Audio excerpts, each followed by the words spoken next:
All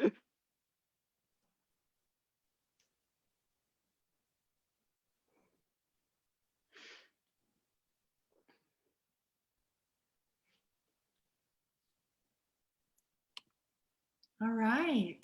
Hi, Facebook. Hi, family. Hi, everyone. Welcome to this week's weekly Wisdom Consent Forum. Today, we are looking at shame and how the awareness of that can affect your ability to participate within empowered consent.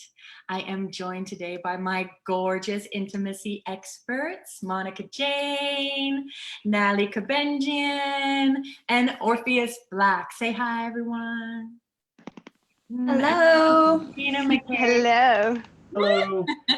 Hi. I'm going to let them introduce themselves in a few minutes, but first I'm going to give you all a little bit more information about how this is going to flow. I am posting in the description, you'll see my forum guidelines. I'm not going to read through them because I really want us to take more time just to discuss, but please take a minute to read through those yourselves.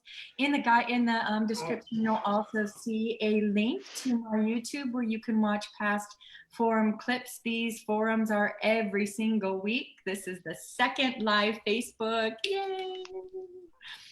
But on YouTube, you're going to get lots more. They're broken down into little clips and they're super juicy and full of good information around empowered consent. So check that out.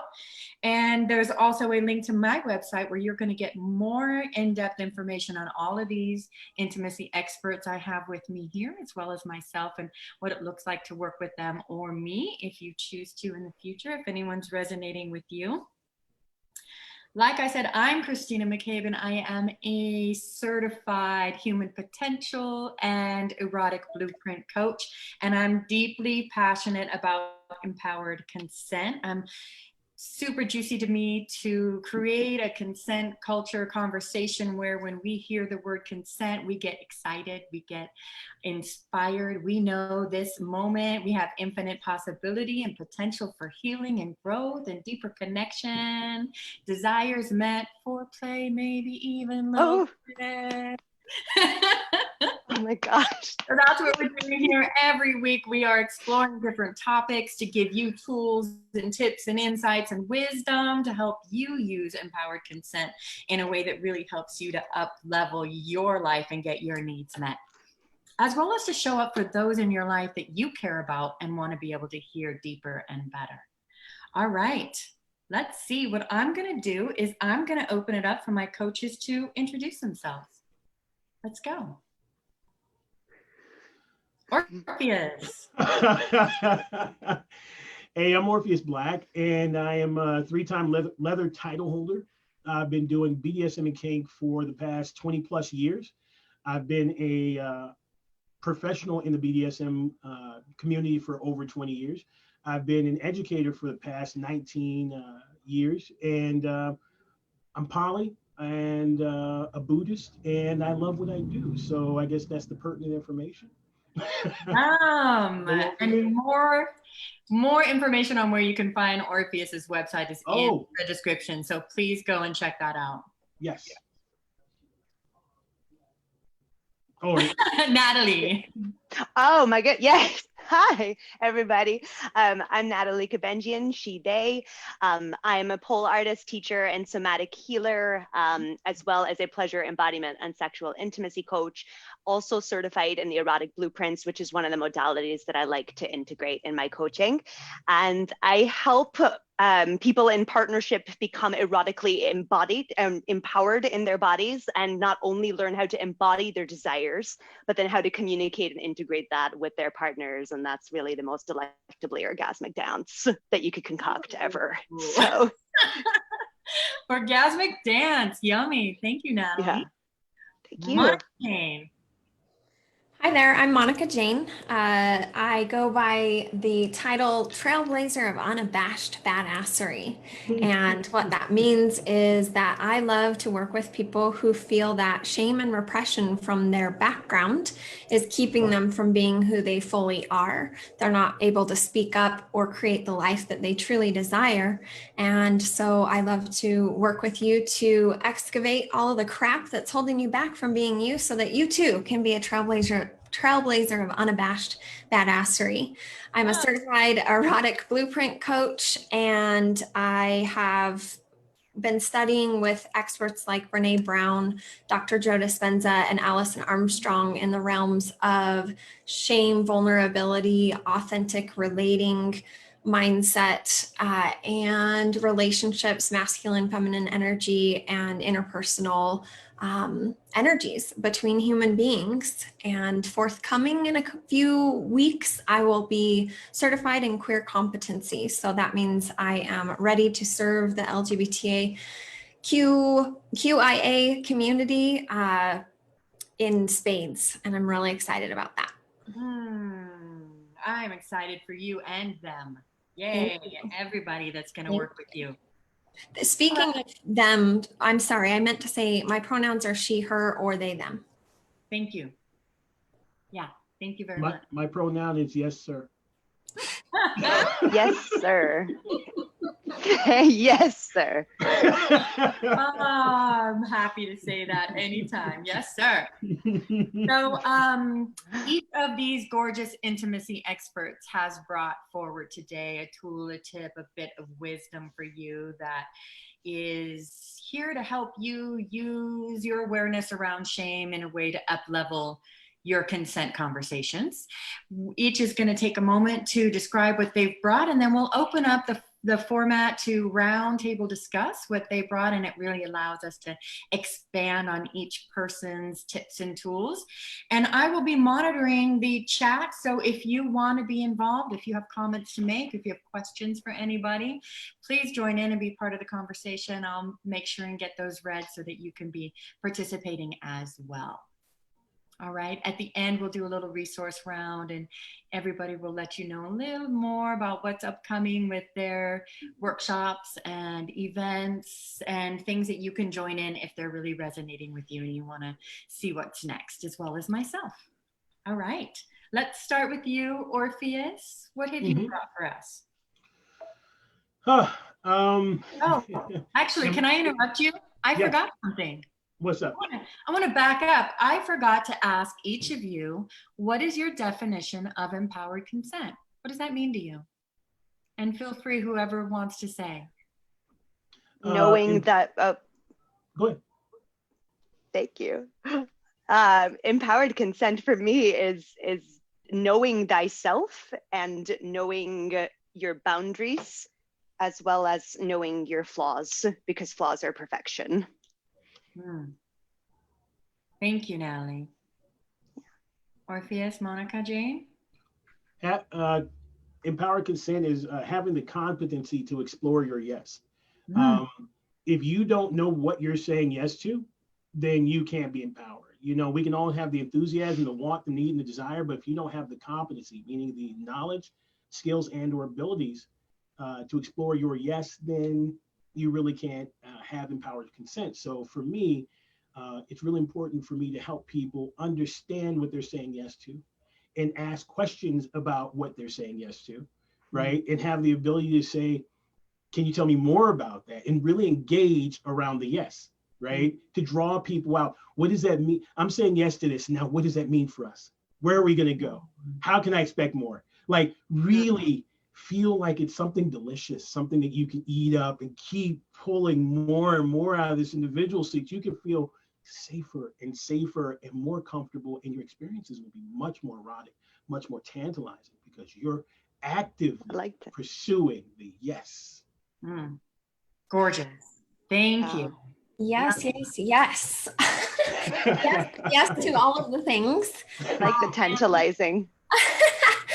And for me, I would add, for me, empowered consent is really giving myself full on permission, not only for my yes, but also for my no, and to really be able to hear my yes and no so that I can then share and express it with others, and to also be able to hear my maybe or my yes and or my no and, so that I can negotiate to the point of a clear yes or a clear no.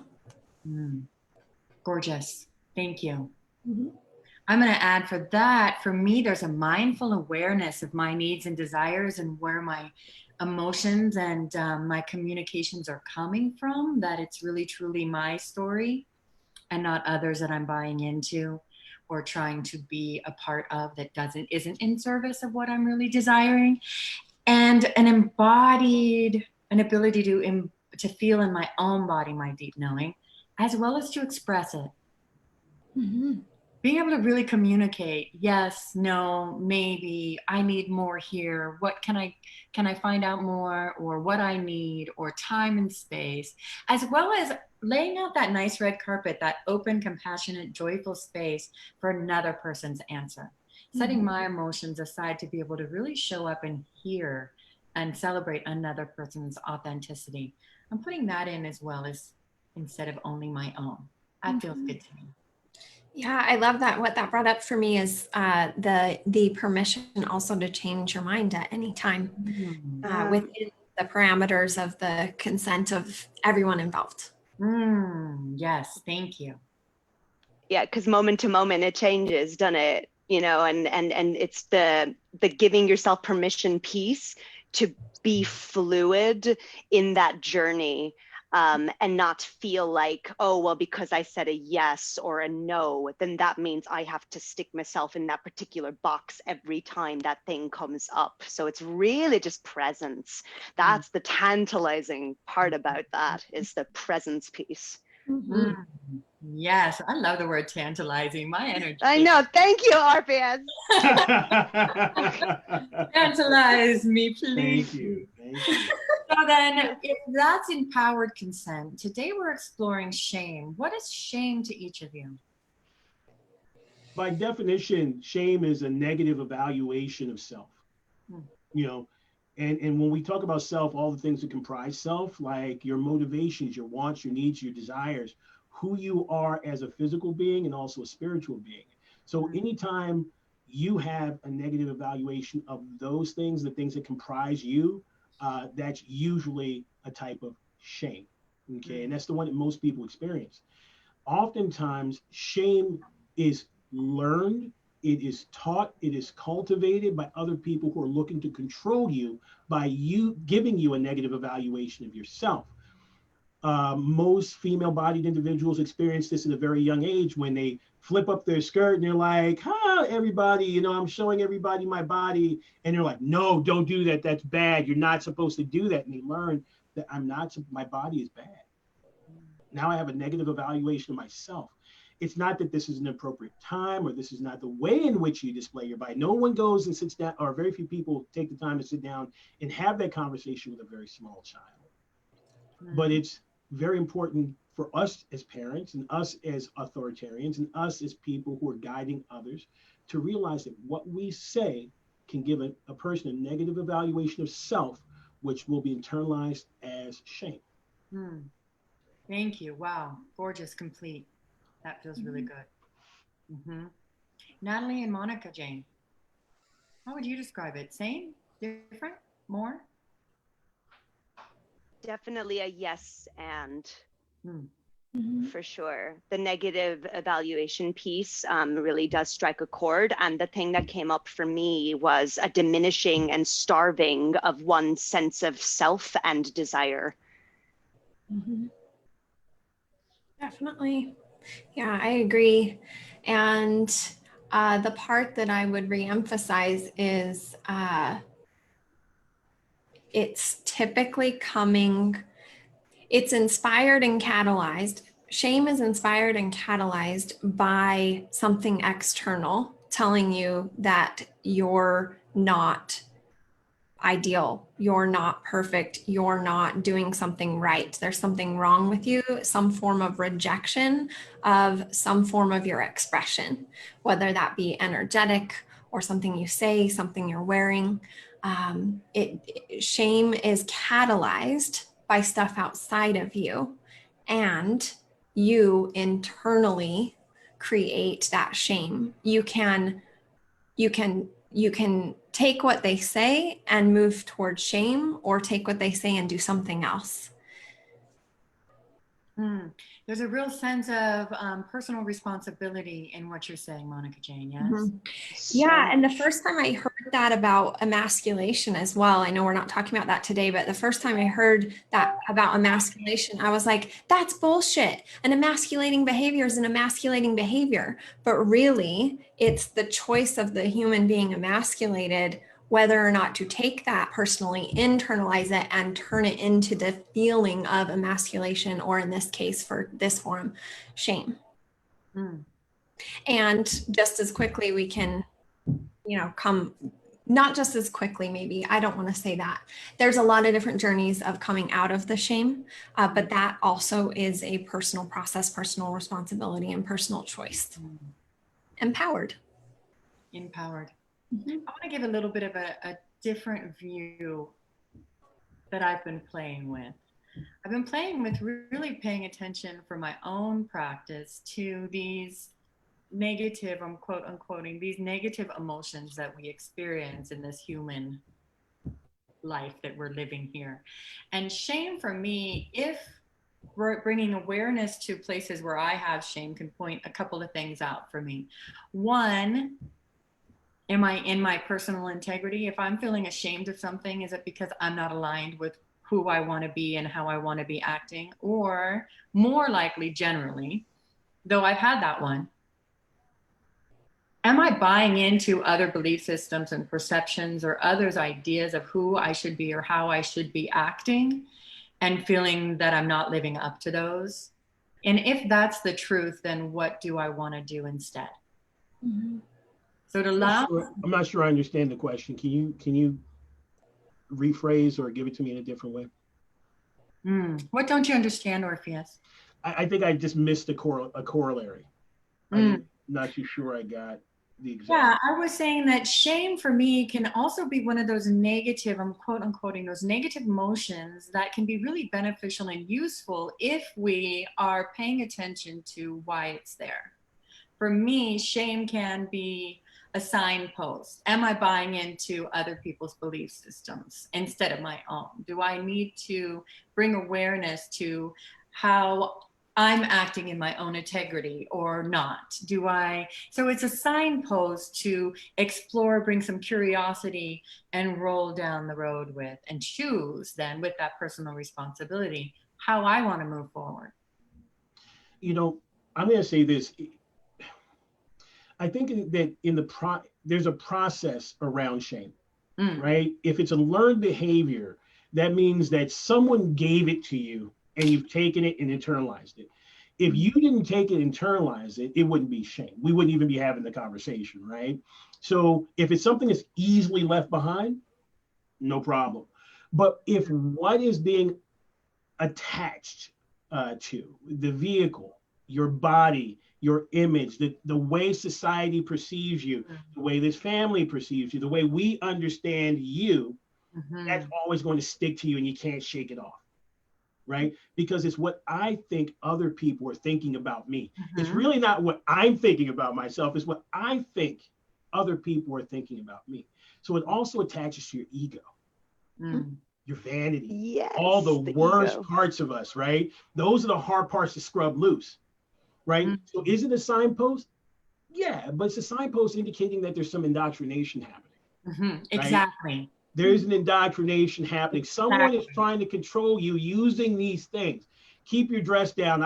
We don't want you doing this. We don't want you to express yourself. We don't want you to show yourself. It's about what we don't want. And I'm going to tell you how other people are going to perceive you. If you do that, people are going to see you and they're not going to like it. Or this is not what girls do. Or this is not how boys dress. Or this is, right? We're talking about perception, how I'm perceived. Yet at the same time, and yes, I agree. However, it's my choice when I'm empowered to buy into that perception of me and allow that indoctrination or not. And that's where I like to pay attention to. That's where it is a tool for me.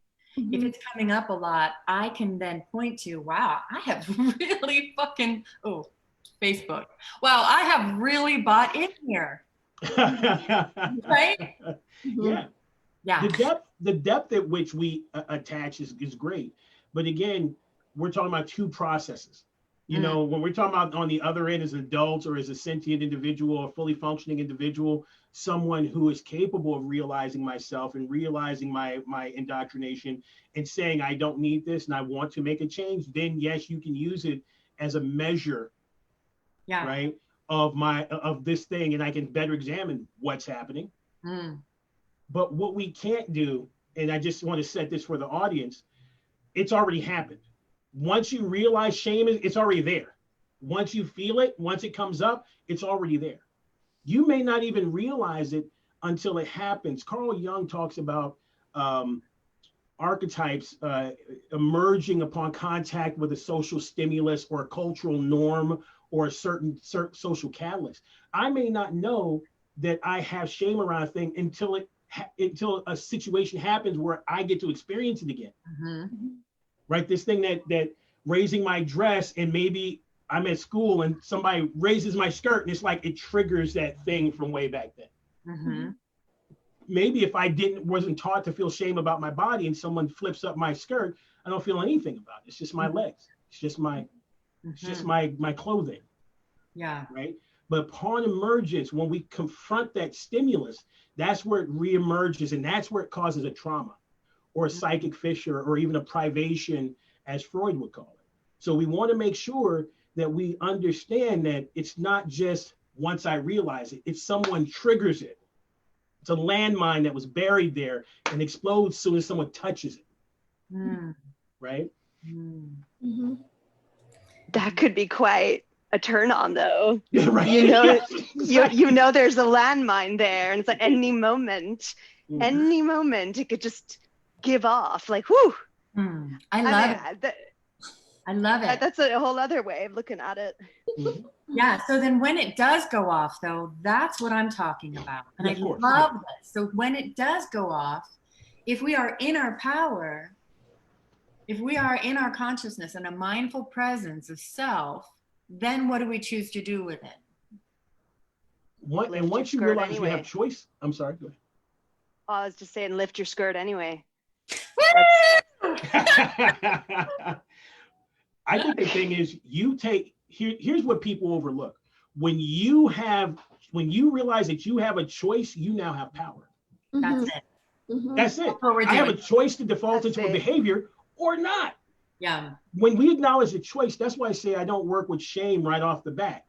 Let's give you the choice to default into a certain type of behavior or not. Once you have the choice, you have the ability to choose and manifest the change that you want to see in your life or not. Exactly. See, I like choice. Me too. I like choices. That's consent right there, right? You Right. can for yourself if you're going to go there or not. Because consent isn't only sexual. Consent is all through our lives. Where do we want to be? What choices do we want to make? What are we consenting to? Yum. When it comes to the choice aspect of this, and it's like, what do you do? And Natalie's like, lift up your skirt anyway. I love that answer. And one of the things that I find in working with people is when they've been shamed for one way of being, they'll swing the pendulum all the way to the other side. Like maybe they've been prudish and they haven't had sex when they wanted to, and they took on, I've heard some clients call themselves church mouses or prudes. And then they get other information that there are people out there that will not shame them and that will believe in them and think that it's okay to be quote unquote promiscuous. And then they swing all the way to the other side. This is the danger of quote unquote healing shame. They can swing to the completely other side and then experience a whole different myriad of shame because that wasn't exactly their truth. It's somewhere in the middle. And for some of us, it requires that we swing all the way over to the other side to find the middle ground. But what I like to put out into the world is this awareness that the no that you were told and shamed for doesn't necessarily mean the opposite healing, the healing action is going to be doing the opposite. It could. And there's so many other choices, and it's not that black and white. And when you do fling over to the opposite, you might just be recreating a whole nother tornado of shame to have to deal with on the other side. Gorgeous. Yeah. Thank you for that. And that's, to me, where this India, self-awareness is really, there's no money on that card. right? And I like pauses to do that. On the So card that was in instead my of just wallet. going, woo, I might pause. One other Yeah. thing. You could pause and then go, still. Yeah. I mean, there's so many different ways to navigate it. I feel like shame is just a never ending, it's always going to be here, right? Yeah. It's just, so I feel like there's this thing of like, I got to get rid of it. But it's like, the sooner we come to integrate that as a part of ourselves, like, okay, this is it, this is the dance, and then it goes into it threads into the choice piece, right? Like we get to choose, right, what feels good, right, through the conduit of shame. Like that's pretty much the work that I do with my clients. I love that, Natalie, and it goes along with the empowered aspect as well, because shame threatens us and threatens our survival because of the rejection. And so we get put back in our reptilian brain. So it's about building the resilience to be able to make empowered, informed choices in return here from the reptilian response of, oh my God, I'm being shamed, I'm being rejected. What can I do to be accepted? What can I do to be accepted? Or we go the other way and we're like, fuck it all. I guess, are you saying we're not supposed to say the F word on Facebook? I don't know. Is that what that? No, I that's horrible. I'm like, if that were a law or a rule or something, my account would be gone because I swear all the time on my life. So can we? Me too. Can we liberate the F word for this? Okay. So you either fawn and try to be what people want, or if you stay back here, or you're at risk of just completely rebelling and saying, fuck everything, I don't need you anyway. And so really in this choice thing, it's about regaining your somatic experience, your intellect and your heart and your body to be able to make these empowered choices. Thank you. Yes. I love that. Dan Thanks. Sullivan joined and he says, hi, everyone. Thanks for doing this. You're welcome, Dan. And anyone joining Hey, us Dan. coming on, please know we are talking all things empowered consent, and we're exploring shame with these gorgeous intimacy experts, myself, and kind of roundtable discussing. If you want to be part of the conversation, write your comment and I will get that read. If you have questions, let us know. So let's go ahead and go to our tools and insights. How about that? Orpheus? Yeah. Feel good? Tools and insights. What I feel like in the process of this discussion, I think maybe, and you guys can feel free to jump in before we go into tools and insight, is I feel that all of us broach shame from a different end. Like I deal with the privation or deprivation or the indoctrination. That's where I think it's really important to help a person see where the shame stems from, right? And to see the control that someone who instilled that thing was trying to control you with. They were literally trying to use shame to make you do something. This was the first time you had a non-consensual interaction. Because anytime I say make you, shame you into, it's not consensual, right? So I want to talk about that, and then also talk about the non-verbal agreements that we make with people on a regular basis, right? When you default into the into the shame process, and you did what they said because you technically consented. Unfortunately, it was coerced. It was horrible, but you went along with it, and I can bet you that they continued to do it to you. They found a button that hit a reflex that they can do it, and it's usually innocuous. It's not malicious. It's usually your parents thinking they're doing the best for you, or a brother or a sister or a sibling or cousin, someone at a job, a friend, whatever it is. They thought that they were doing the best for you. But once you can see a consistent pattern around this thing, you can stop allowing people to have that kind of control over you. Because that's really what we're talking about. shaming you into doing, shaming you into not doing, shame you into thinking, or shame you into not thinking, shame you into believing, shame you into not believing, right? We're trying to take you and fundamentally change you by making you feel something bad about yourself. So once you have this understanding, moving forward, now you can't help but see when it's coming again, how it's manifesting. You can like, you know what? My boyfriend, every time he's like, your butt's getting big. It's like, oh, I should do something about that. That's control, right? Those thighs are getting a little thick, right? That's control. You're trying to guilt, shame, push you into something that you don't even know if you want to do yet.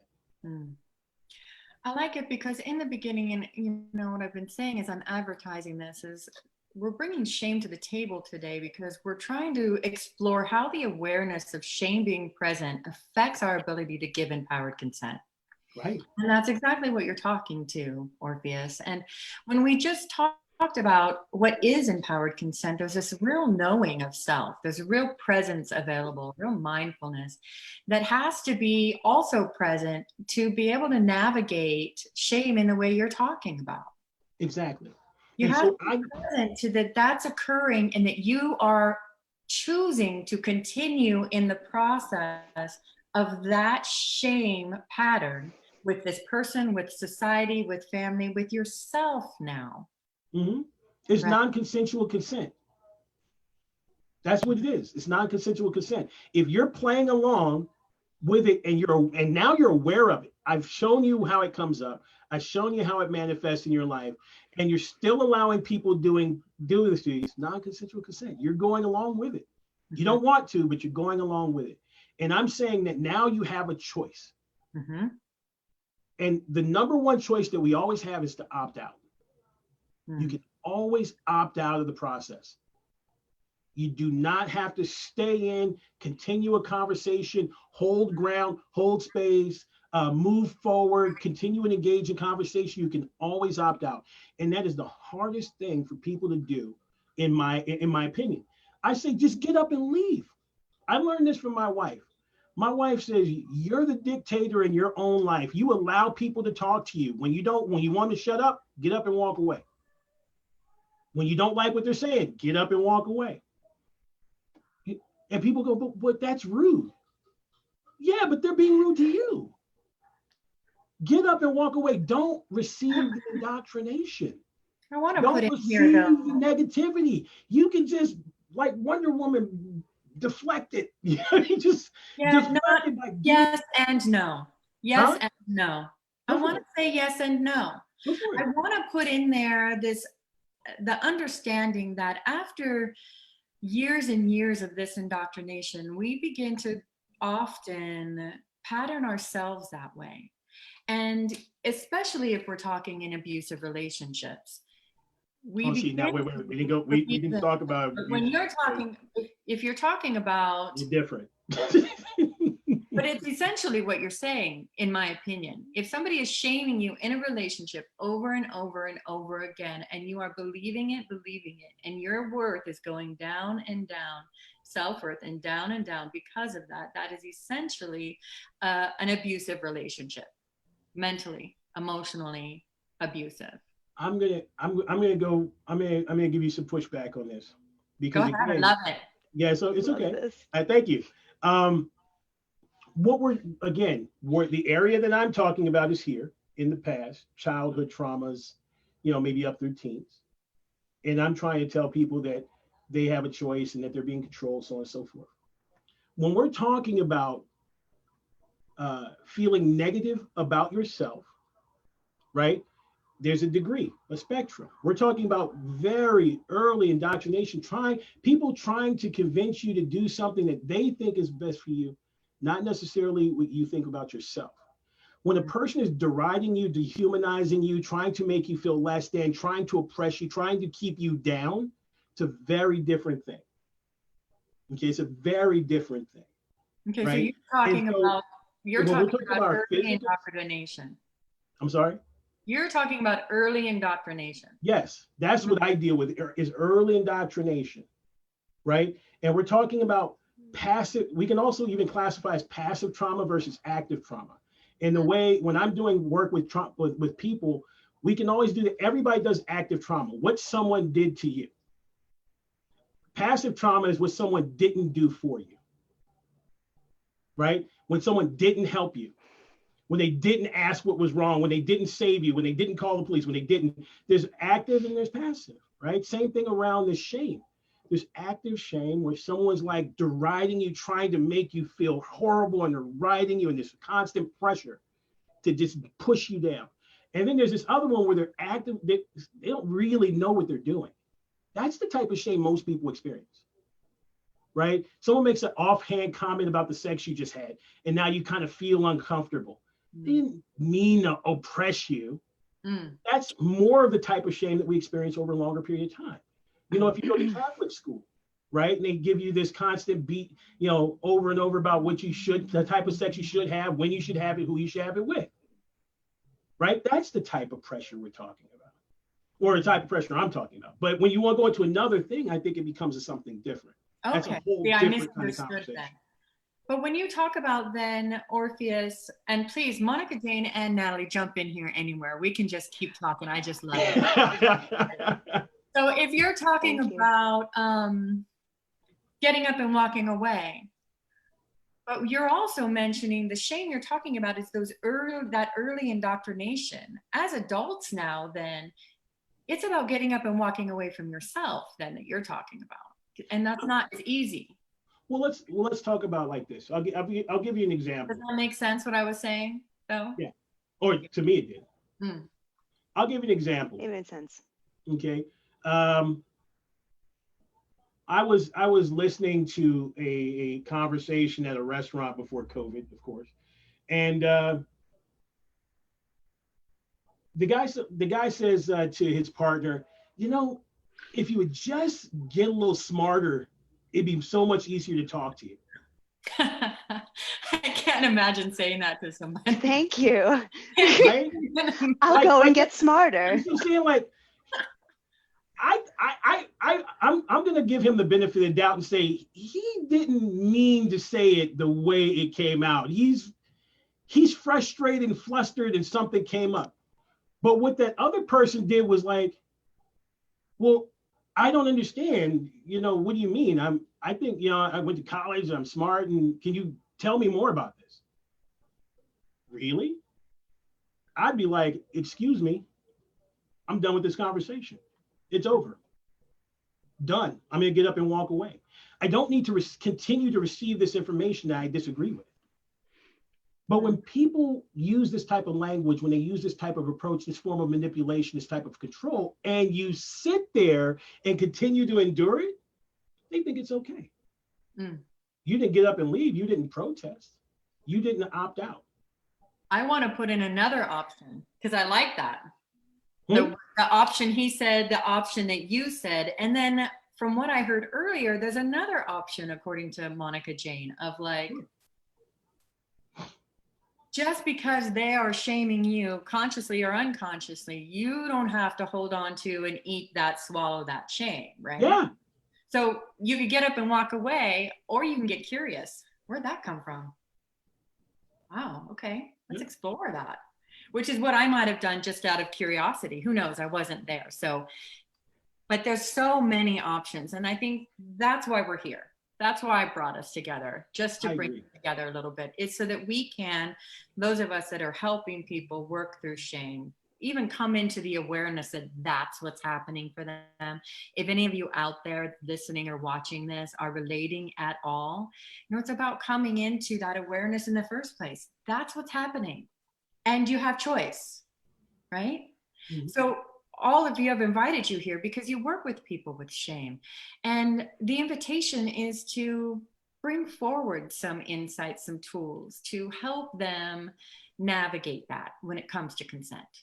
If that's occurring, how can we navigate it in order to really be able to step forward into a consent that serves us? Yes. I'm also going to say a caveat that I'm not conflict avoidant. You're what? I'm not conflict avoidant. So You're not. there's a lot of people who avoid conflict, and even when I'm doing men's groups, there's men like, I would never say that or do that in my life. And I'm like, this is kind of why you're here, to learn how to do that. Because for me, my grandmother used to call them habitual line steppers. People who will habitually step over that line. You say, that's the line, that's it. And they will step over every time, you know what I mean? And she's like, if you don't remove yourself from their presence, they're going to continue to do it. You have to be able to have something that says absolute no. Right? Boundaries without consequences are just suggestions. Right? You have to have sustainable, maintainable boundaries in order for you to feel safe. Right? And so in this thing, we can say like Monica Jayne's thing is perfectly applicable. Where did that come from? We're going to do some inquiry. I'm going to give you some light pushback. Right? Or like you're saying, maybe we're just going to just address the issue and just kind of come out.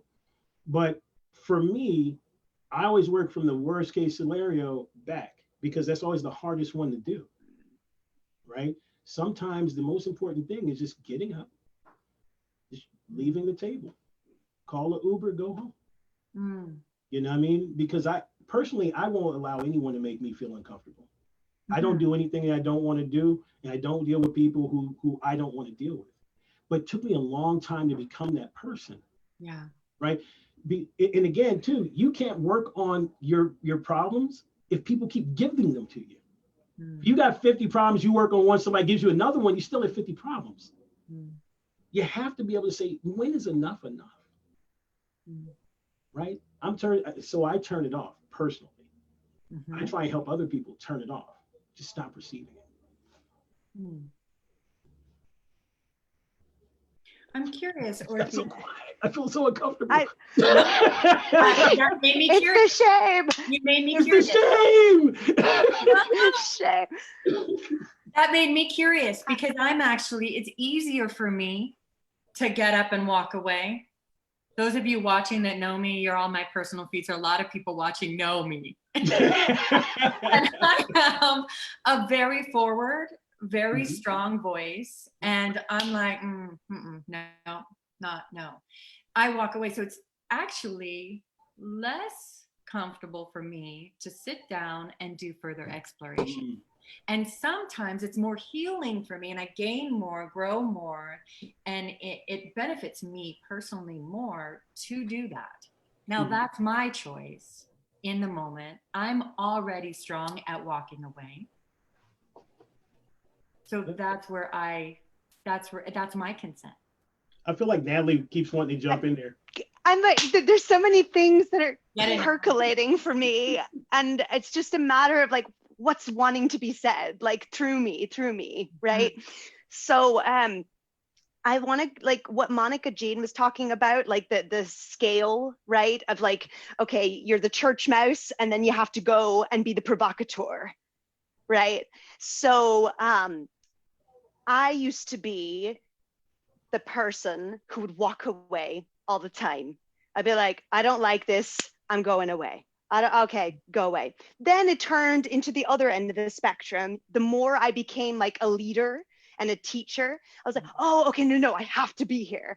I have to like be with you and figure this out and be curious and play. And like, I had all these tools that I was just like constantly like just trying, like, I will not sleep until this thing is like completely investigated through. And so that's fucking tiring. So it's like, I feel it's just, it all boiled down to me looking at my shame. Like, here's my shame right in front of me. How does my shame dress? How does my shame speak? What does my shame have to tell me? As opposed to me seeking it from the other, or it coming, I mean, yes, of course, it comes from other places, right? Like it comes from conditioning. But then sooner or later, I'm going to have to become intimate with my shame. And I'm going to have to find out what it is that they're trying to tell me.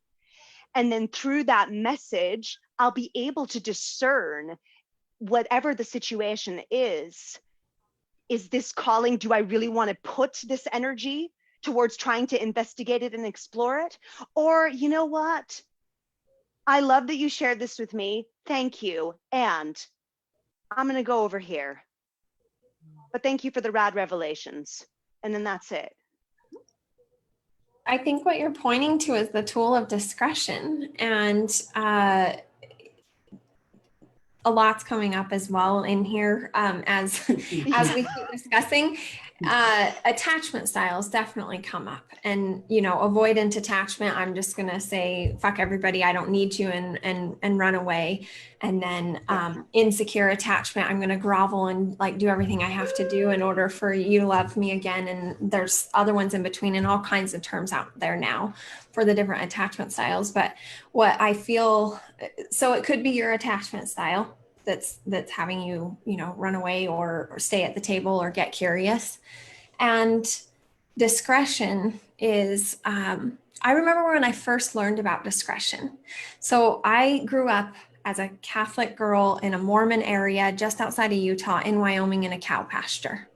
It was very much like, be like everybody else, because if you're anything different, you will get bullied. It will not be pretty. Well, the not pretty happened to me when I got into high school, and I got chased down by cars and death threats and restraining orders put against people. So I needed to conform even more and have no discretion whatsoever of my own. I had discretion gauging how I needed to be for everybody else to stay safe. So when I was getting my yoga teacher yoga teaching certificate, discretion comes up in the 8-limb path of yoga. And I was like, what is this? You mean I can think for myself? Like, do I even want to have children? Do I want to get married? Those questions never came into my field until I was 23 years old, because of the conditioning, because of the programming, because of the conforming and being the same. And so I don't know what that has to do with anything we've said so far, other than discretion is something that is not necessarily encouraged or taught as we grow up. And I unfortunately didn't have my first experience of the programming of life, of what is not shameful. It is not shameful to go to college. That's why I was in college at the time that this discretion happened. It's not shameful to find your partner. It's not shameful to get married. It's not shameful to live the American dream. And so that's what I was pursuing. And at 23, for the first time ever, do I even want to get married? Do I want to have children? And then it wasn't until like 9 years later when I finally started honing, like at 31, I finally started honing discretion, where I didn't allow all of what everybody else said to be my truth, and therefore my shame or my perfection. And I don't, again, somebody wrap this around to what we're talking about, because I it's so profound for me that I'm having a hard time like connecting the dots. But there's something in there about discretion, shame, and perfection, and then just real authenticity. And where does authenticity have a fucking place in this world? And where are we like taught it? Because I think we're definitely not taught discretion, and we're taught shame, and we're taught perfection. I have first of all, thank you for sharing those very private and very sensitive issues. I really respect your vulnerability and your desire to go into that space and share authentically with us. Thank you, Orpheus. Really, impressive. And there's a couple things that I feel I got from that, and some takeaways for myself. If it's okay, can I share? I consent in an empowered way. Thank you so much. I honor that consent, and I'll try and respect it, please. Yeah, the point of discretion, one of the things that I noticed when you said that is that I felt shame around discretion, because as a poly person in the very beginning, I had to use discretion with who I exposed myself to. Mm-hmm. My partner, I had to be very secretive, because I didn't want my family to be shamed or to receive shame around this, because we know that this is a potentiality for shame. It's a very sensitive area. And soon as we allow people in, I'm thinking they're going to think that we're horrible because we live this way. We had kids in a poly situation. I didn't want my kids to be shamed about it, so I had to use discretion. So it's kind of this force prevention. Mm-hmm. You know what I mean? And this is how discretion has come up for me, is I know that when I have to start using discretion, there's a potential for me to be shamed, or people I love to be shamed around our authentic expression. Mm-hmm. Right? So that was a very big thing for me that you just said, and thank you for sharing that. Mm-hmm. I'm gonna tell you something else too that I realized in this conversation after I sat here and started using my listening ears, because sometimes I'm waiting to talk. I'm like, and another thing. How I, as a Black male, experience shame is very different than how you may, or our listeners may. I'll give you an example. I've lost 3 subs. Subs are the people that we have in our life in BDSM that serve us, because they were called in-lovers. They were what? What is that? N-word, Nigger, lovers. They would show up at work and they're like, "You're dating Orpheus? Oh, you must be a in-lover." Right? Our mutual friends would take them to say, "I can't believe that you're in love." You know what I mean?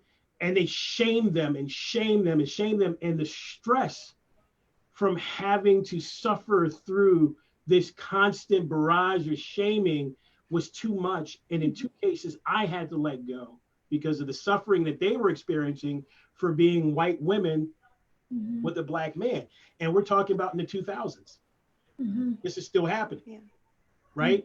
Then the secondary shame I feel for being a Black person with a white woman, because you're not supposed to do this, because they're like, you're a discredit to your race, you're shaming your race, you're bringing shame on all of us because you're allowing this person to put their hands on you. Shaming, right? So again, it's not only giving them a negative perspective of themselves, but the relationship they're in and the person they're in relationship to. So there's multiple levels of shame. And whereas I could get up and walk away from it, they can't. Because they're immersed. This is their friend group. This is their work group. This is their career path. They have to see these people all the time. And so it's really easy on some levels. And that's why I say shame operates on different levels. There's levels where we can say, hey, let's have conversation about it.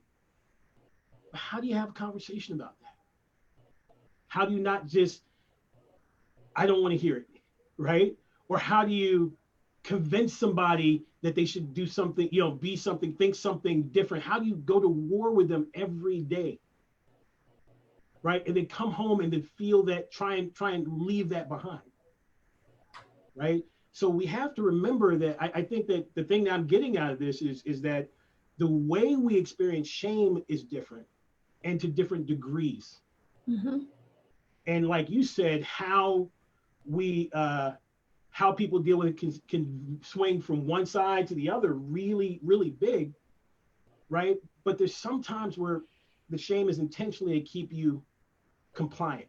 You either do what we say do, act how we say act, or else you will receive the maximum penalty, right? So from your conversation, I had some realizations. So thank you for sharing that. That was some big, I'm talking to the screen. That was some big, it's so many big giant concepts, like huge dots, and there isn't enough time here to like do all the little like I hope that it's followable.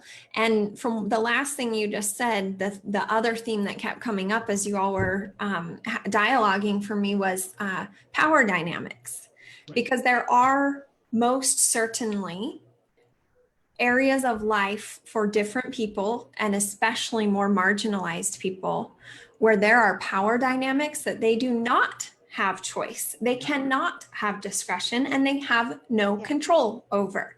Like, for instance, a name on a resume not looking like a white person's name gets passed up. And so there are spaces and places in life where you don't have choice. And the other example that came up earlier was like in an abusive relationship, and when there are power dynamics, a lot of the stuff that we're saying about shame and empowered consent like goes completely out the window and doesn't apply because of the power dynamic that is not controllable by one or more parties. So I do want to acknowledge that. Thank you for that. That was great. I want to say thank you also, Orpheus, for that share. Thank you. And for your vulnerability and and that real raw, authentic sharing as well. Thank you. Thank you. It brings up a real good point to me, which is that we all are seeing through our own lens, you know, and that's very different. Even two people in the same exact demographic have their own lens, their own experience. We experience things so differently. And though Monica, Jayne, you pointed to the importance of discretion, which is not a good formula for Orpheus from how you explained it. I like the word discernment more for me, that if I'm in a place of empowerment for myself, that's where I can discern, you know, is this a place where I can get up and walk away? Do I need to stay? Are there dynamics that have very real consequences for me here? Where's my level of safety and where's my level of growth? That's my choice. And each of us is going to have a very different way of approaching shame and our dynamics within it, depending on our lens and the very real consequences that may be present for us.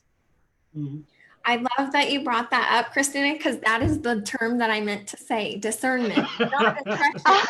Discernment. Yeah. Thank you for correcting that, because when Orpheus said it, I was like, discretion, that like a root of that word is discreet, and you practice discretion. There's like discretion you're practicing from shame, and probably empowered authentic discretion. And so I was getting all confused in my head. And then when you said it, Christina, it was really hard for me to not interrupt you and be like, that's what I meant. Bingo, bingo. Discernment. Yes, that is much more empowered than discretion. It's like, that's what I was taught. Yeah. The whole time growing up was to be discreet and have discretion and hide all of the imperfection. Definitely. Yeah. Discernment, discernment, discernment. Yeah, discretion didn't feel, it felt a bit when I heard you say it, like my body cued to me like, oh, and then the shame crept up of like, maybe we don't, oh, okay. I guess maybe that's the term, but that doesn't feel good. But oh no, but I'm shaming myself. Like, why does it not feel good? I think it was a happy accident then. Like it rolled around in my mind. No, it's beautiful what it brought up. Yeah. There was no, what they say, there's no coincidence, only coincidence. Yeah. Yes. You know what I mean? And that's what that was, because I needed to hear it. You know what I mean? It'll definitely change my practice is using discretion in how I experience it. Because, you know, I think on one end, again, we talk about one of my partners is a behavioral therapist who works with children, and she will, you know, just spare the rod. You know what I mean? She just feels no reason to discipline children at all, like physical discipline at all. I'm just the opposite. And we were having a conversation about this, and she's like, where is this coming up for you? Like, why do you feel like this is unshakable? And what came out of this is, if a brown child makes a mistake, the potentiality for it to be lethal is important. So I need to make sure that you're respecting authority, period. You cannot do this with other people because of how lethal it may be, the potentiality, right? And I learned something about me, and then she learned something about the parents that she deals with who are of color, who are trying not, they just want to go right to that thing, right? And so for me, that, you know, just having that conversation and understanding the juxtaposition of that was important. And now in this conversation, I realized that I work from the get up and leave backwards. Whereas I think some people would be like, hey, let's have a discussion, because the potentiality for it to become something else, it's like, I need to teach you get up and leave now. So, you know, because that's where I'm used to going to, right? And then work back where you guys are like de-escalate and keep going into there. I'm like, I'm already feeling like it's already reached escalation, work backwards. Does that make sense? So I'm seeing that there's a nuance in how we see the thing. Okay. Yeah. Is this too heavy? I feel like I'm making it too heavy. This was supposed to be sexy. No. Nope. I'm going through my own exactly what deal it's here. I would love to hear more about your deal, Natalie. I mean, on top of the fact that you have a great accent, let's just be honest. I'm digging the accent. But it sounds like you always want to chime in and I talk over you. I do apologize. I'd love to hear more. Oh my goodness, please. Oh, Well, I want to actually. Can I wrangle for a second? Sure. Yes, wrangle. I'm gonna wrangle. As you all know, my inspiration and those watching, my inspiration is to bring these conversations forward because I want consent. I'm trying to create an atmosphere where consent can be a possibility for us. It can be a healing space. It can be that which offers potential. And we're exploring these kind of deeper subjects like shame. We've done forgiveness. We've done ambiguous consent. We've done a lot of them. This is our second time around on shame, actually, because I think it's that important. We're exploring it because we need this awareness of how it does affect our ability to give empowered consent. And so all of these conversations and how deep we're going, I think is critical, because if not, we wouldn't be paying attention to the very real consequences that can be have. And what are our expectations of others being empowered with their voice and not paying attention to those? We wouldn't be paying attention to maybe how we're all seeing from different lenses and have one formula of what it's supposed to look like to deal with shame. And there is no one formula.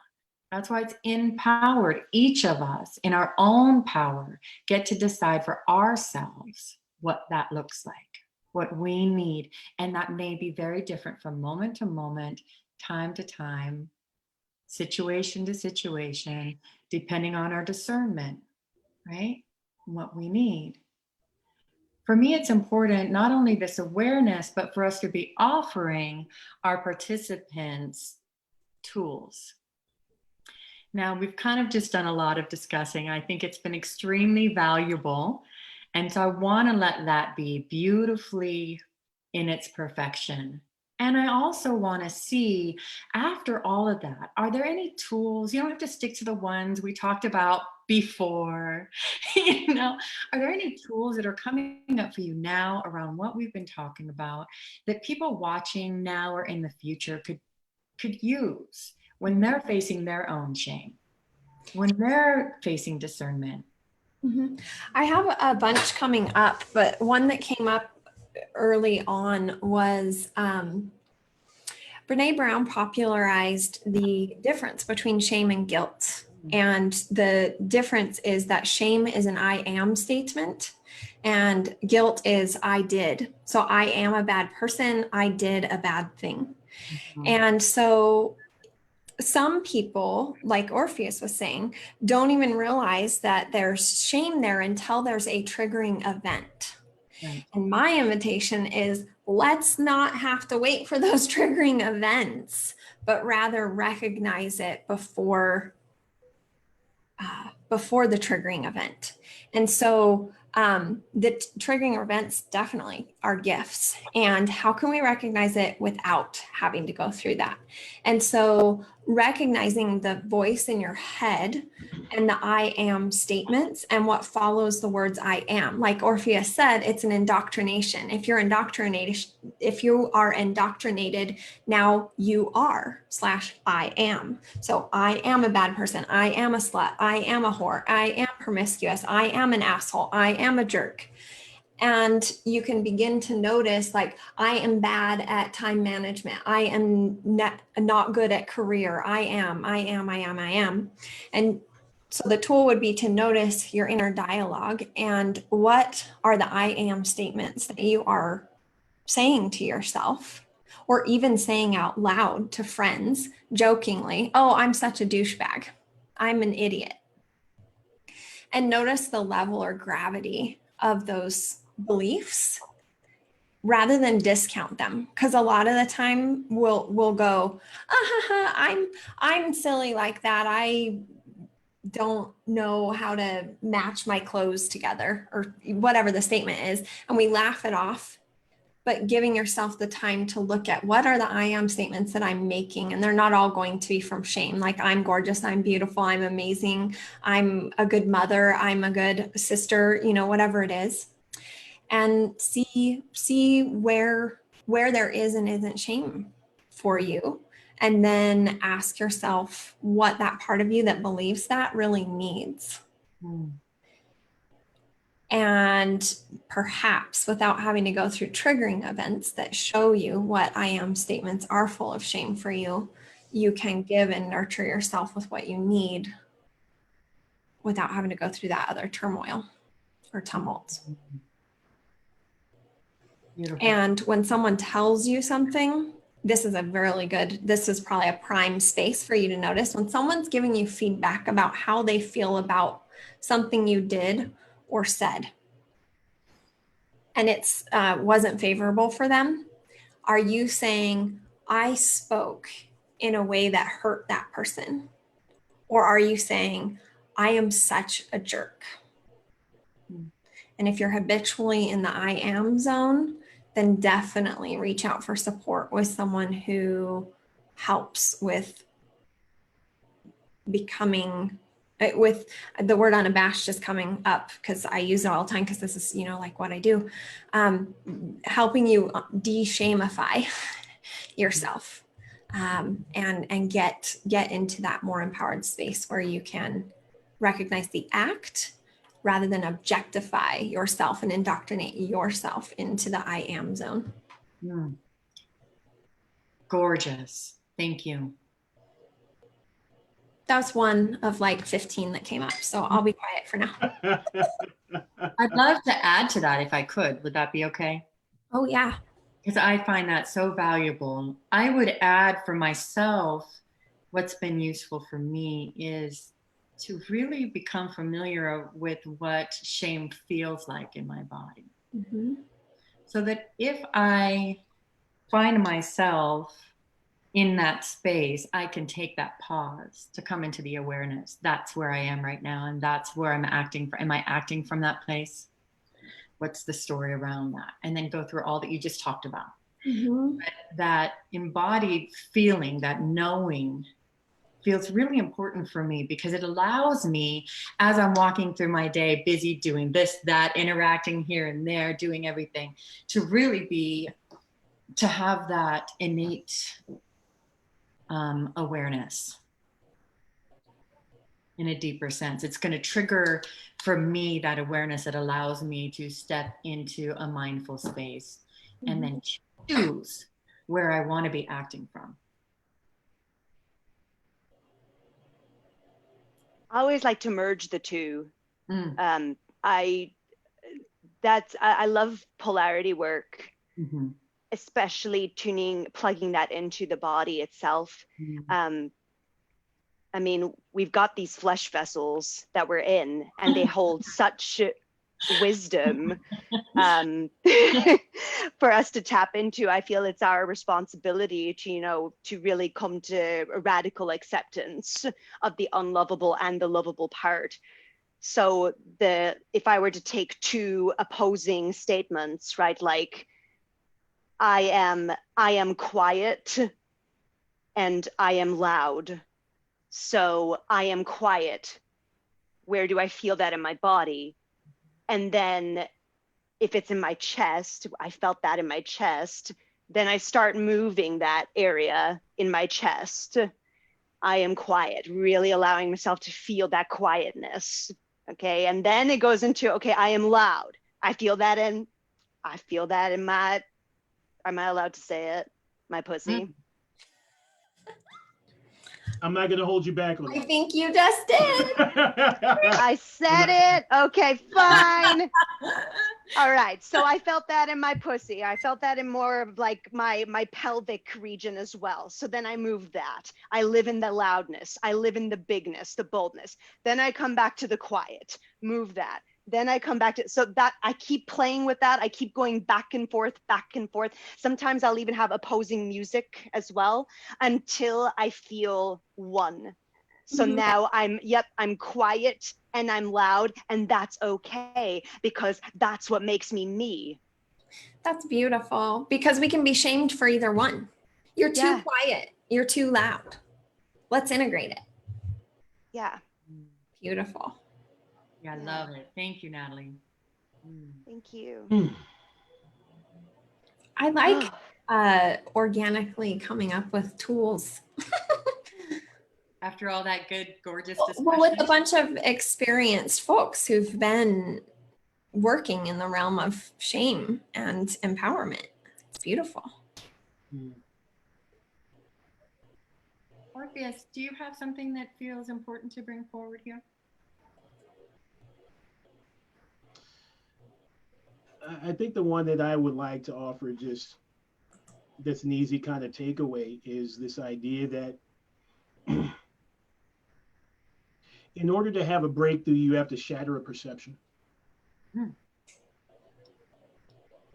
So I like to say, let's have a breakthrough today. Bring out a perception that you like us to destroy. Let's destroy it and then have some conversation around it. Right? Let's just pull one out of your quiver. We all have one. We have a big bag of shadow right here. Right? Just reach in there, pull one out, and let's have a breakthrough. Right? For me, that's super important to go into that space. One of the things that I usually do when I'm doing sessions, session work, physical hands-on session work, after the negotiation and we go into the space, I'll say, show me what you want me to see. And it's amazing what people want you to see. A lot of times what they bring out is the thing that they're most uncomfortable with. And then I say, it's beautiful. It's lovely. Can you share it with me? Can I have that experience with you? That breakthrough, that opportunity that someone gave you positive feedback, positive emotions, of unconditional acceptance in that space usually is enough to get a person started on that path to healing. Right? And it starts with, what do you want to show me? What would you like me to see? That uncomfortable bit. I love everything that is just being talked about. Like, I love it so much. So thank you everybody for just fueling me with all these like things that I just want to talk about. But the uncomfortable bit, it's like that. This is one of the other things that I love to play with is like, show me, right? What you were saying, like, show me. And I want to hold compassionate space for that. I love giving that uncomfortable bit of voice. Right. That's another thing I love working with my clients in is persona work. So it's like that like the shame element, that uncomfort, like what's causing that discomfort. Let's like bring it out. Let's embody that discomfort and let's hear from that discomfort. So a lot of times my clients will be playing with, it's almost like we're playing pretend, right? But that's like one of the greatest tools we have is our imagination. So using that to create this persona to then give voice to the root, like what is really wanting to be said that's causing the discomfort. So it's almost like humanizing it. And then really like giving that the space to move and to speak its truth. Yeah. You know, for me, when we're talking about doing this work, it's not me calling it out. It's you taking out and laying it out so we can both deal with it. In Zen Buddhism, there's this story where this guy says, I have this problem and I need you to fix it. And the guy goes, the Buddhist monk runs and gets a sword and he says, okay, put it out on the table and I'll kill it.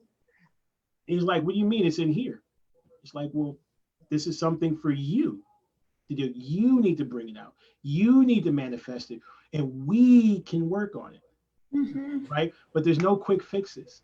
You have to share your problem with me. You have to bring it out. It has to emerge from you. It's almost like an exorcism. It's a purge. It's a release. When you bring it out, now it's something that it's here, not in here. And that's why it's so important to go into that space of show me, bring it forth, reveal it, right? Brene Brown also popularized the concept that shame thrives and festers in secrecy. So the more we keep it in the dark, the more it can grow. But when we bring the shameful thing into the light, that's what's so beautiful about what each of you said with your practices, is offering the physical embodiment of bringing that into the light, because shame begins to die only when coming out of secrecy and into the light. So it's in and of itself encapsulation of you have two different modalities here, and the tool is get your shame out of the pocket, get it out of your heart, get it out of your tummy, get it out of wherever it's hiding, get it out of the secrecy. Fuck it wide open. And it's very important that you do that only in spaces that have the integrity to hold that level of vulnerability. So this is another common issue. The pendulum swing was the first one. The second one is people are like, oh, I just need to be more vulnerable. I'm going to go be vulnerable now. And they spill out these skeletons in their closet, or these little devils that live inside of them, or Natalie, you probably have some cute, fun, and sexy name for them. Like we call them shadows and devils and skeletons. But people will start to bring those out in relationships where the relationship doesn't have the foundation for and hasn't earned the trust to hold that. So be very empowered to get your shame out of secrecy, and do it where and when and with whom and in a context and a time frame where there is space for it. Because the other mistake that I see is people, it'll just come bubbling out of them finally in a panic, but it's not in a space or a time or a context where it can be held. And then this thing you're so shameful of can wrap itself up 14,000 more times into the darkness, farther and deeper than it was when you just fucking did the terrible, like, hard work to excavate and reveal it right now. So have discretion. No, discernment. Have discernment where and when. See, this is why I like the word of the day. This is why I did Natalie just twerk? I mean, what happened there? Was there a twerk that just happened? Oh my God. Body speaks. Wow. I just let them speak. Oh my gosh. I love it. You know, I find too, I find when I do a similar work with my clients, that often that bringing out of those parts of themselves actually opens and allows for space of who they actually are to show up. Because often people that I'm talking to or working with don't even know. Their whole lives been trying to fit into that box, been fitting into those perceptions of who they need to be, should be. Monica, Jayne, what you were talking about earlier. And when they realize, when they take some of these out, then they actually find the space for who they are. And that's the beautiful unveiling. You know what I equate that to is that by so much energy of who you truly are is expended on hiding and sequestering the shame and hiding and sequestering these parts of yourself that you don't want to have seen.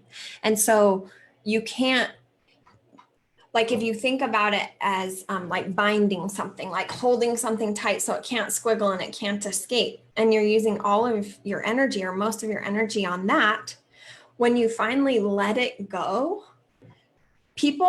so here's another part of like doing the work. People avoid it. I avoided it until my 30s because I didn't have enough energy for it. I was afraid what was going to come up and what I was going to have to deal with. And I was already exhausted.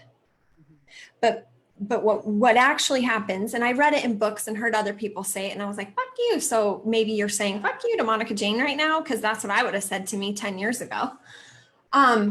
You'll have so much more energy once you deal with this shame. You'll have so much more energy once you allow yourself to be liberated from all of the shame and repression you have. And it is so true. You'll have so much more energy to actually be you instead of be walking around like this, holding things so tightly. Part of why being bound. Christina, something's going on with your voice. I can hear It's you. quiet. Able to hear. Can't hear me? It's just really quiet. You're very We can hear faded. you. Did you put anything on top of your keyboard? Because sometimes I do that. I didn't. Okay. Maybe just talk way louder than you're comfortable talking and we'll hear you at a regular volume. Oh, yeah. Yay. That's better. That's normal voice. Okay. I'll shout. Shout. Maybe that's why part of why being bound can feel so good to me, because I actually can let go all the way in that space. Mm. Sometimes. Mm-hmm. Yummy. Yeah. That's when being bound yeah. feels good instead of Yeah. exhausting. I know. Oh my gosh. Yes. You know, I Yes. forgot that we want to talk. I also want to mention why when shame can be a good thing. Mm-hmm. That's a Give good it to us, tool. Orpheus. Give it. Yes, Yes, sir. Yes, Yes, sir. sir. Love it. Yeah. Well, you know, there's a lot of people who sexualize shame, and no matter what we do, they want to hold on to it because it is the catalyst for what drives them sexually. And so shame, in some ways, thinking that this thing is taboo, or we shouldn't do this, or this is dirty, or this is filthy, or I'm not allowed to do that. Playing with that thing really drives and heightens their sexual dynamic, right? And so, like, I have the priest outfits, you know, I mean, the whole thing with the chains, and I'll give absolution and spanking and communion and do the whole 9 yards, and that makes a person feel like, oh, we're playing on the edge, like we shouldn't do this. And you know, or a teacher's outfit, I can come into the space with that. And you know, what's interesting about playing in these spaces is everybody understands the power dynamic, and they understand their role within the power dynamic because they've experienced it to some extent. And because we're playing with this power dynamic, it's like, should I push back against the teacher? Should I push back against a priest? Am I supposed to just let them guide me and do what they want to do with me? Oh, that's a whole lot of stuff going on. I don't know. You know what I mean? So we're playing with the shame. And in playing with it, sometimes we can actually access some real things that need to be worked with, right? And so instead of shattering perspective, we're getting a different perspective. We're looking at a different angle to be able to hold on to it. The one thing that I, as a kink practitioner and as an educator who's pushing the lines of what's normal, right? I don't feel like I should go in there and alter your shame until you say it's something that you want to be without. That's really important. Consent, baby. That's it. I want you, if that's what you need to get where you need to go, I want you to have it, but I do want you to be able to explore it safely. Yeah. That's really what it's all about, is how do we get what we need out of this thing safely? Thank you. Play. Thank you. And that goes back to what Monica Jayne was saying earlier as well. Do this in a safe container. Mm-hmm. And you know what? If we're talking about kink, I'm going to quote Cliff Stewart. He's going to kill me for saying it in this forum. Cliff Stewart always says, you can't do dangerous things safely. Mm. You can do them safer. Mm-hmm. Safest you know how to, but still a dangerous thing. And so when we're playing with real things, real issues, real thoughts, real ideas, when we're dealing with real spankings and real hands on body and real consent and real, all of it's dangerous. We're playing on the edge, right? Whether you recognize it or not, always go into it and realize you can't do dangerous things safely. You just have to do them to the best of your ability and as safe as you can. But leave room for mistakes. Leave room for accidents. Leave room for misunderstanding. Go, if you trust this person, and again, I have to make this dissemination. The worst thing that I think in kink we're told is that kink operates on trust. It doesn't. It operates on faith. Belief in the absence of proof. I don't know you. We just met. I don't know that you don't know that I can do the floggers right. You don't know that I can spank you right. You don't know that I'm going to have integrity. You have faith in me, right? So that's where we're going. So you're having faith in me. You're giving me some slack, some leeway. You know what I mean? You don't think I'm going to be malicious. You know, we're going to try and go into this with an open mind and do the best we can, right? So for me, that's super important to have that understanding, especially when we're playing with shame, especially when we're playing in these difficult spaces, right? They're delicious, they're delectable, they've got a lot of charge to them, but they're still dangerous, right? It's like chocolate covered poison. You know what I mean? It's like you want a lot of it, but you can't have it. You just bites, no bites. Anyway, so if that's faith, then what is trust? Trust is my level of comfort with your established pattern of behavior. You said you're going to do this. You said you could do that. You said, and you did it, and everything went off without a hitch. I'm very comfortable. And the next time we'll do it, I'm going to go into it and feel like I can give a little bit more. I can be a little more vulnerable, a little more open. And then that goes well, and then it increases and grows and grows. I become so comfortable and so open, and I'm ready to share everything, my body, my mind, all these things, but it's over time. One of the mistakes is people who hold containers are like, you're supposed to be vulnerable now. Hurry up. Like, now, why you don't trust me? What's wrong? Right? I mean, Right? Like I'm doing my dude bro, you know? Right? Do it, man. Right? You know what I mean? It's not that I'm not trying to earn trust, right? I'm not trying to earn it, right? I understand it's something that happens over time. It's all about you. When you feel comfortable, you'll open up more. When you feel comfortable, you'll give a little more. And it's up to me to be patient enough to just enjoy the exploration, to just kind of grow and expand with you as the container holder. I'm going like this with you. I'm expanding the container with you. Gorgeous. Seed. I want to add in there, because we only have a couple minutes left. I want to ask quickly around that, how much you would put in self-trust there. Empowered consent is my own personal trust of my ability in that container with you to say my needs, my desires, my wants, to actually let you know how it's feeling for me. If I'm not even capable of doing that, how can you trust me as well? How can we establish that? Yeah, trust for me, trust starts on the inside. My ability to choose good people, right? My ability to know that I'm a good judge of character. You know, I trust myself. I don't think that I'm just the type of person that brings the wrong people into my life on a regular basis. You know, nothing works. If you don't trust you, you can't trust anybody else, right? So for me, that's really important. But so the trust starts here. And I know that I'm a good judge of character, I believe, and I think that I've done my own checklist, and I've gone through all the things that I think bringing this person into my sphere of influence is good. Now it's also my level of comfort with your established pattern of behavior. Yeah. Are you answering my questions?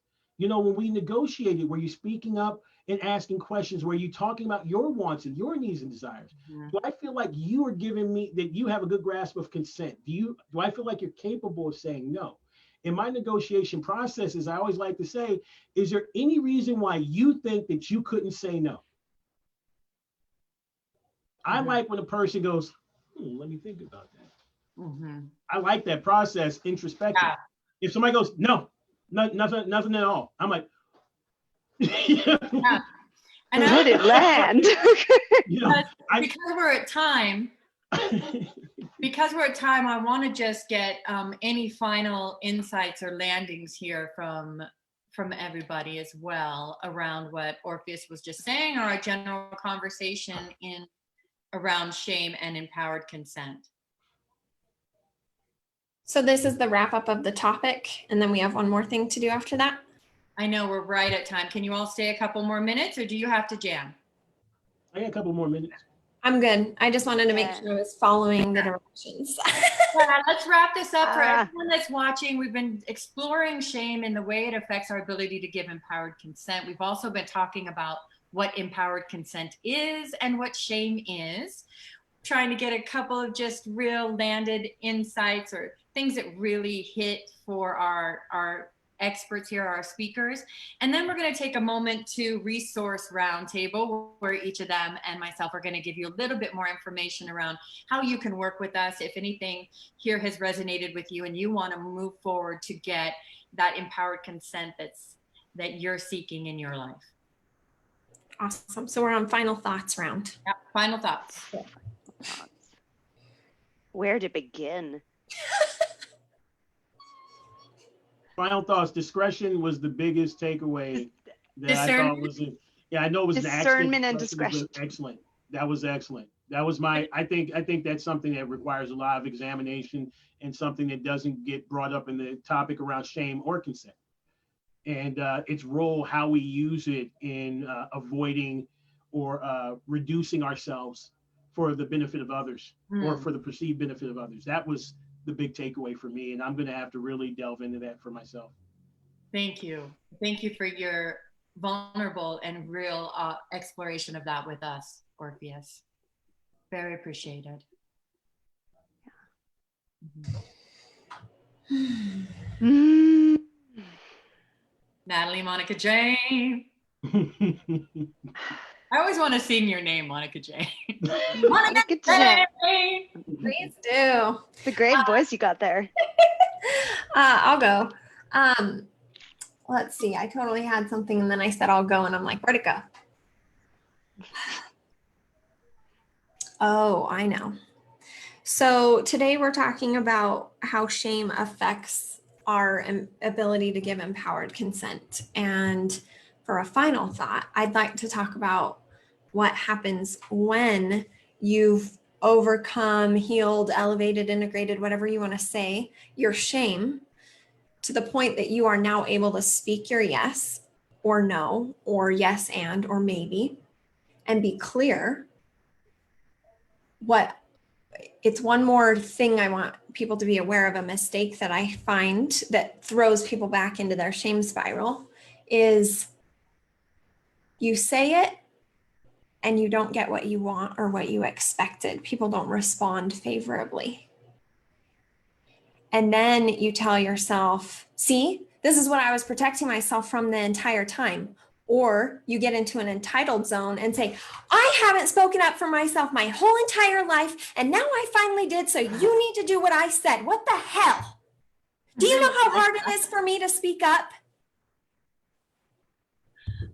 I know I shouldn't be laughing, but that was excellent character right there. Right? Oh, Yeah. I've met all those Well people. done. Yeah. Yes. So what I like to encourage is there is a way for you to overcome your shame or whatever it is that doesn't allow you to be empowered in your yes, no, maybe, and all the other nuances in a clear way, and still like yourself and still be able to get along with other people. It doesn't matter if they like you or not, but still be able to get along with others. And one of the reasons why you've avoided it your whole life is because you're afraid you're not going to get along with people. And those are some characters that might come out that definitely bring to fruition the thing that you are afraid of, thus validating you, thus making you go back into your quiet eggshell again and not speak up for yourself. So there you go. Thank you. And thank you for her. She was a great character. Oh my gosh, that was brilliant. Thank you. Natalie, what do you have, Mama?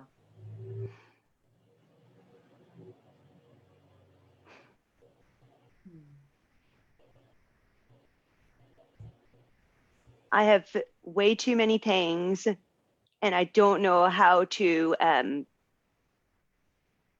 put it to words.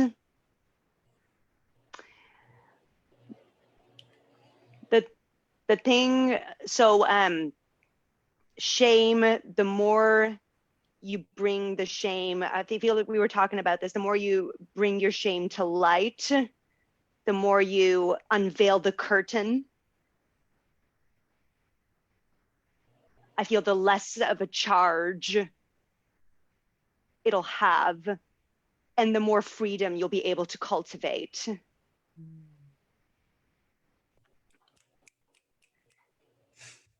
Yeah. Yay! Hey, one last thing.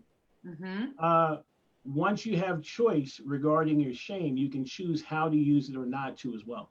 I just want to throw that out there, because sometimes playing with shame, like we talked about in the form of kink, can be something that you can play with. And again, once you have choice, you have power.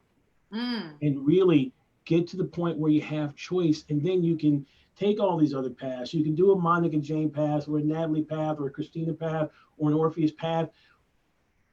Just get to the point where you have choice. You recognize that shame exists, and you're ready to deal with it, and you're ready to explore your choices, explore your yeses, or explore your nos around your shame.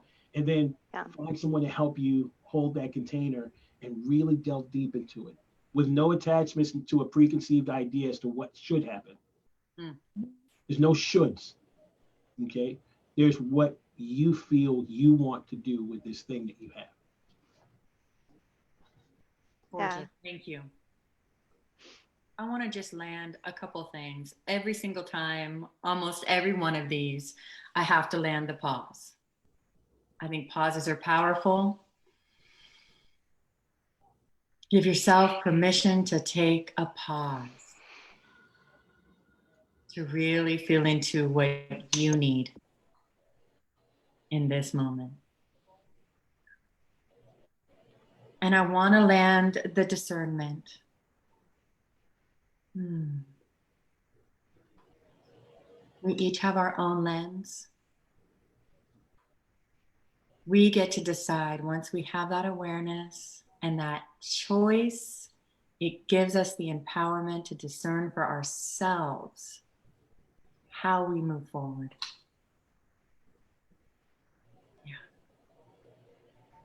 I am so deeply grateful for all of you and your voices today. And I would love everyone watching, this is, or now or in the future, this is where we do a little bit of a roundtable resourcing. Some people call it the offer. So I just want for full consent for you to know that now each of our people, as well as myself, if it feels good, are gonna just let you know what they're doing next and how you can get in touch with them a little bit more. As well as, if you want to follow the link in the discussion or the description for this video, you're going to see on my website full description of each of these gorgeous people and what they do, plus their contact information, as well as my own. The YouTube link is there for past forum clips. Future forums, if you don't watch, will be there as well. And this is every week, every Sunday. We're getting together to talk empowered consent. Who would like to go ahead and start? You can go to www.orpheusblack.com, where I have a 8-week, 8-module class coming up on how to coach kink. So if you're a coach who's already coaching and you want to learn how to coach the basics of kink, we have an 8-week module class, and it's on Zoom, and you'll find all the information there. And for a small group, a very private select group, we will also have a climax control class at the end of September. So, again, it's how to work with people around climax control and around tease and denial, edging, and mechanical orgasm. Is that end of September for that one or end of October, Orpheus? September. September. And all that information is available on your website, yes? That's correct. And the link is in the description above, as well as he just mentioned it. Thank you. Yum! Yummy. So yummy. Me like.